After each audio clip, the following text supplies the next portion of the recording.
నేను అడిగిన ఏం కూరగాయలు ఇవ్వన్నది సార్లు మొత్తుకుంటా. ఏం చూడవా అమ్మ ఫ్రిడ్జ్ లో ఏమేమి ఉన్నాయి, ఏం కథ ఎట్లా అని చూడవా అమ్మ అని ఎన్ని సార్లు మొత్తుకుంటా.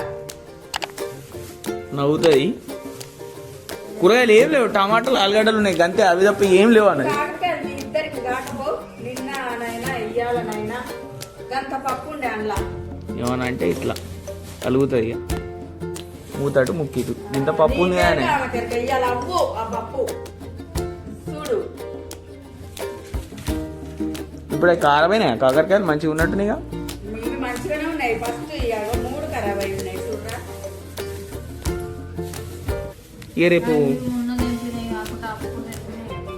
అప్పుడు తెంపినాయి ఎప్పుడు తెంపినాయి మంచిగా అయితే ఉన్నాయి కదమ్మా. నిన్న మొన్నటి వంకనైనా అప్పుడు తెంపినాయి అయితే చేసుకోవద్దా.